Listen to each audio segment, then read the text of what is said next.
Hello, I'm Jo Fay, and this is a SwissInfo podcast. SwissInfo is the multilingual and international public media company of Switzerland.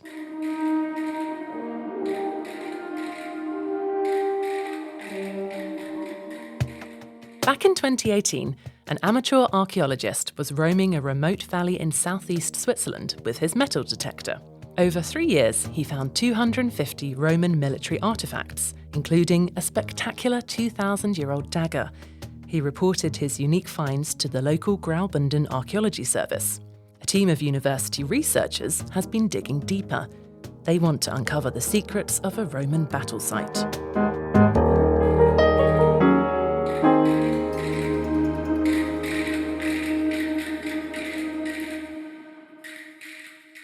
Over the past 2 years, the archaeologists have uncovered thousands of Roman military artefacts on the site.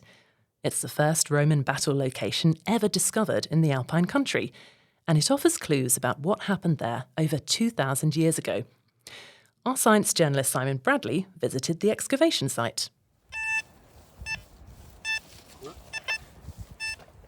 We're on a picturesque alpine meadow in southeast Switzerland, on the flank of the idyllic Julier Valley, south of Chur. Using powerful metal detectors, archaeologists are sweeping a steep hill on the hunt for ancient swords and further evidence of a key battle that took place here over 2,000 years ago. Some kneel or sit, scraping small holes with trowels and handheld sensors. On the grassy slope, bright yellow flags flap in the wind. They mark earlier finds next to large sods of earth that have been dug up.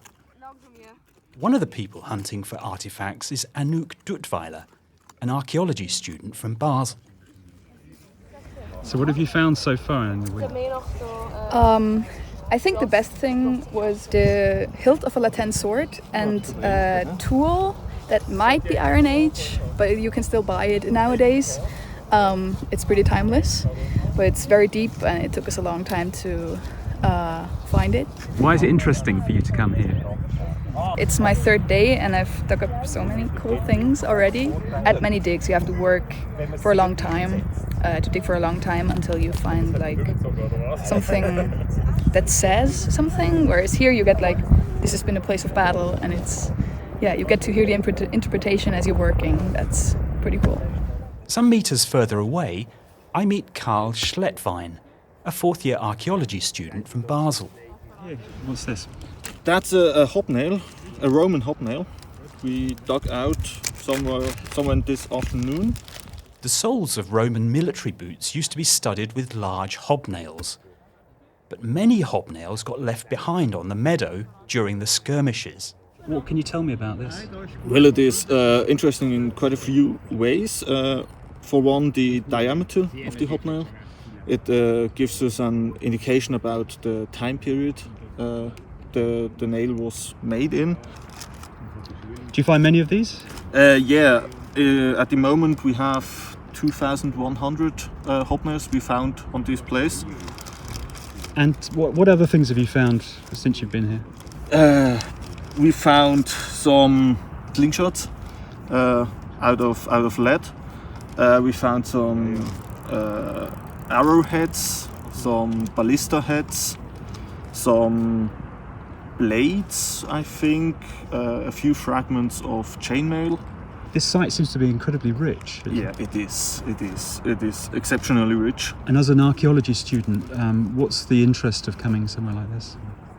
That it is so exceptionally rare, and the fact that this place is still there after 2,000 years and we still found so many objects, it's truly incredible.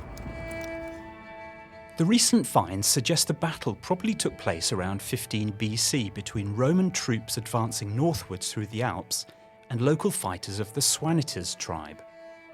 The battle marked a historical turning point, the start of the Roman occupation of Switzerland. We know a lot about Romans, but who were the locals? I asked one of the project leaders, Peter Andrew Schwarz from the University of Basel. What do we know about these people?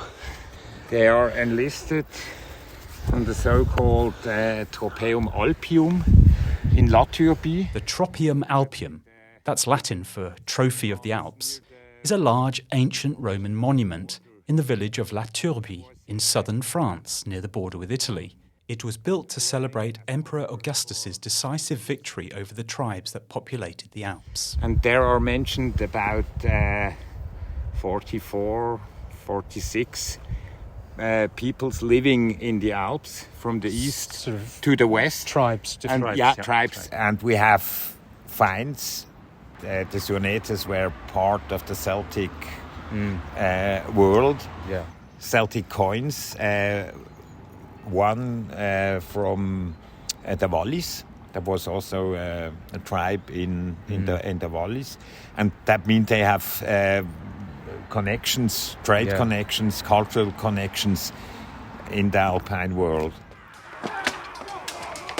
Roman soldiers from the 3rd, 10th and 12th Roman legions clashed with 500 to 1,000 local fighters at the top of the steep meadow, which is located near the town of Tiefencastle. While many details of the encounter are still unknown, the archaeologists think the Romans initially fired on the Suanetes with long-range weapons such as slingshots. The distribution of slingshot bullets, crossbow bolts, swords and other artefacts suggests the possible direction of the fight and positions on the battlefield. To better understand the capabilities of the ancient slingshots, researchers have carried out shooting tests to collect reliable data on their speed, range and effects. The tests were also filmed by Swiss Public Television. There are plans to reenact scenes from the battlefield to better understand the Roman soldiers' clothing and military equipment. We're joined by archaeologist Hannes Flück to tell us more. We'll film 8 legionnaires running up the hill in full gear. Gosh. We'll see how far they come. They do have Roman footwear, but with Swiss Army nails in it, and we plan to produce some real Roman nails because they have a much larger head than the Swiss Army nails. And we're very keen to see To do what? if To remake the shoes? to remake the shoes as they really were in the time we are looking at. And we're really keen to see if it's a difference for them to walk and what is the difference, and also to see how well they perform. How many nails they lose. Many nails they lose, because we have now we are up in about 2,200, 2,300 Roman hobnails. Before the Romans successfully occupied Switzerland after 15 BC, throughout the 1st century BC, Roman troops repeatedly advanced into the Alps. Their aim was to quell local unrest, prevent raids and attacks on travellers, earn tax revenue, and secure a safe transit route to Germany. Here's Peter Andrew Schwarz again. It's a direct line from Italy to the Rhine. Okay. And it was the beginning of the Roman occupation, integration, settlement activities. Yeah. So this was like a turning point. Yeah. Yeah. The digging and prospecting phase on the meadow is now complete. The archaeologists must now carefully restore and evaluate the artefacts to finish piecing together the story of the battle. Where exactly did the Romans stand? How did they attack? How did the Suanetes defend themselves? Do we know that they got wiped out, the local people? We do not have any sources. No. But we do believe, considering the distribution of the finds and the fact that we do have a lot of broken parts of the equipment of the Suanetes, therefore we believe that the Suanetes lost. And it seems that parts of these 3 legions were attacking the Suanetes on the top of the hill. And in the first step, they took under fire the Suanetes with long or wide range weapons. That they fired on the Suanetes? With slingshots? With the slingshots. And then there was an attack in a formation we don't know. It may be the famous turtle of the Roman army, or otherwise. As the most important finds are the shoe nails. On the whole surface of the battlefield, we have around 2,500 shoe nails. That means that there was really an attack from the bottom of the hill to the higher part. And the concentration of the sling shots are on the top of the hill, also from other long-range weapons. A number of broken and bent swords were found on the battlefield, but this remains a mystery to the archaeologists. They produced replicas and fought with those replicas, and then looked at the traces from their fights and compared them to traces on real Iron Age swords, and investigated like that what sort of battle would lead to what marks. And he said that he can't imagine they did not manage to break swords during their battle, during their trials. So it's a bit question, why do we have so many broken swords? How they broke. And why? And maybe it's really rather because after the battle they were intentionally plied and broken. Why would they break them? Yeah, that's the question. Good question. Why would Romans break valuable? We do not know. That's a question for the investigation. It's also unclear exactly why the clashes occurred on this particular meadow, which is bordered by a steep gorge. Perhaps the Swaneters were trying to ambush the Romans, or maybe they were forced to take a defensive position at the top of the hill. But for now, this is just speculation. You say, obviously, you want to reconstruct the battle as much as possible. What do we know so far about this battle and how significant it was? Well, it probably wasn't the most important battle of the Alpine campaign, but it's the only one we might have pinpointed.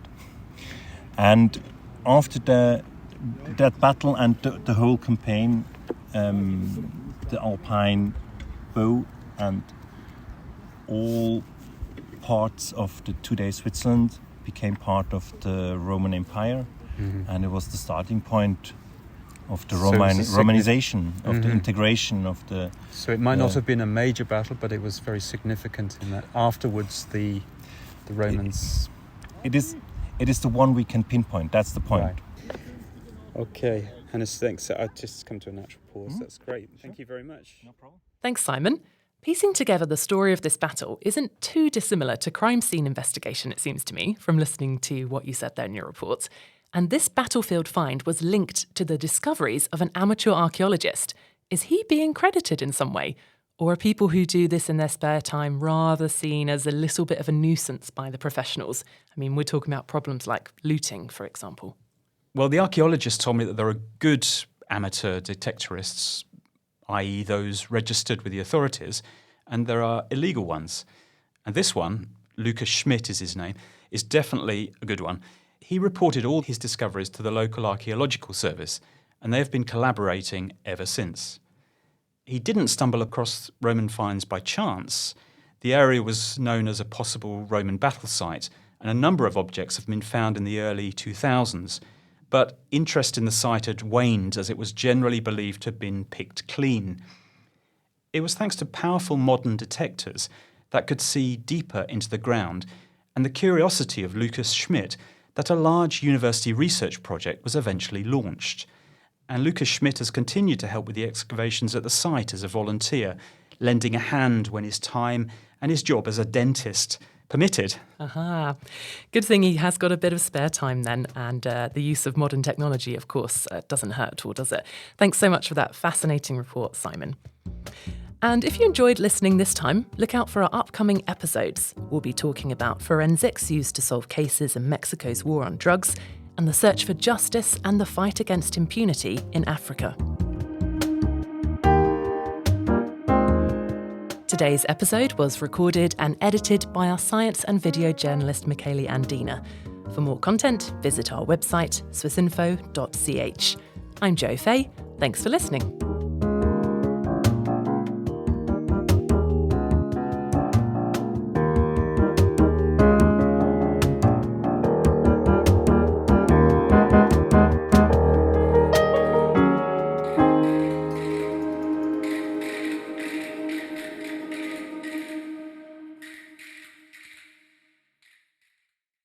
Hi, my name is Fabio Canic. I'm the host of another Swiss Info podcast, the Gcast. I'm a journalist and lecturer on international monetary policies. In my podcast, I talk to finance experts, politicians, and people in the banking industries on money-related topics.